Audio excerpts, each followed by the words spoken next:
Supriyadi Pangelu SH, MH selaku kuasa hukum dua caleg terpilih asal Partai Gerindra Christopher Limpepas dan Indra Limpepas angkat bicara atas dugaan pelanggaran pemilu atas kliennya. Selaku kuasa hukum, Pangelu menyatakan sikap akan menempuh jalur hukum.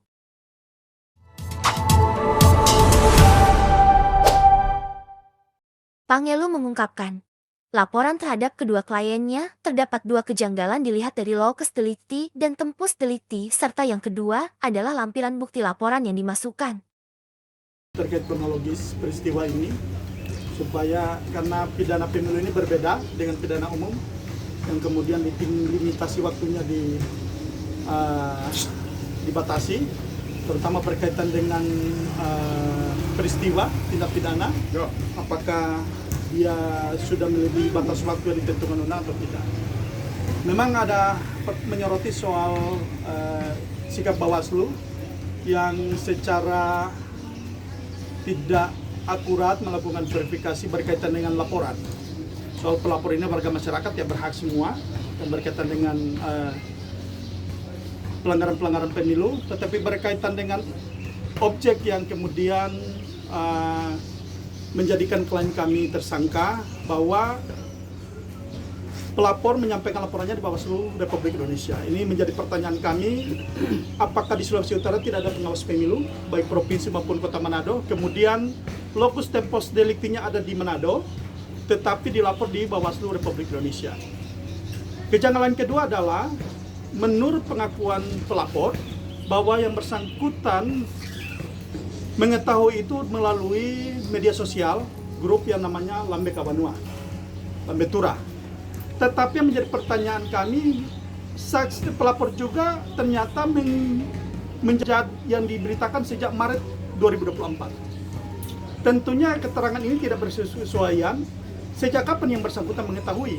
Kalau yang bersangkutan menyatakan bahwa mengetahui sejak 11 April, tetapi yang bersangkutan melampirkan pemberitaan-pemberitaan media melalui media online yang telah diterbitkan atau telah dimuat sejak bulan Maret tanggal 1 dan tanggal 26. Maka sangat rancu ketika yang bersangkutan hanya mengetahui lewat media sosial, tetapi dia mengikutsertakan sebagai alat bukti yang disampaikan ke Bawaslu Republik Indonesia pemberitaan-pemberitaan media online yang sejak bulan Maret. Seharusnya ini diverifikasi secara baik oleh Bawaslu untuk apakah ini alat bukti berkesesuaian dengan keterangan yang disampaikan oleh pelapor. Karena kasus ini sudah kadaluarsa. Belum kita bercerita atau membahas soal materi kasus. Secara formal ini sudah kadaluarsa. Karena antara keterangan pelapor dengan alat bukti yang diberikan, yang disajikan ke Bawaslu itu bertolak belakang. Yang bersangkutan mengetahui tanggal 11, tetapi melampirkan alat bukti media diberitakan yang sejak bulan Maret. Maka tempus delictinya yang kemudian 7 hari sejak diketahui sebenarnya gugur.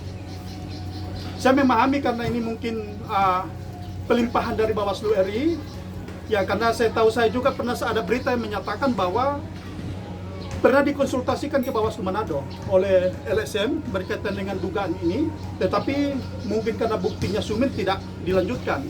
Tetapi tiba-tiba hari ini diproses tanpa melalui verifikasi yang secara baik, verifikasi material, verifikasi formil yang harus dilakukan oleh Bawaslu RI maupun Bawaslu Manado. Supriyadi Pangelu menambahkan, karena kasus ini sudah berproses, kami siap menghadapi sesuai jalur hukum yang berlaku. Kasus ini yang sudah, karena ini sudah berproses, yang kemudian klien kami ditetapkan tersangka, kami siap untuk menghadapinya dengan langkah-langkah hukum yang tentunya akan kami lakukan, akan berkoordinasi dengan keluarga, akan kami kaji bersama dengan tim hukum. Mungkin itu.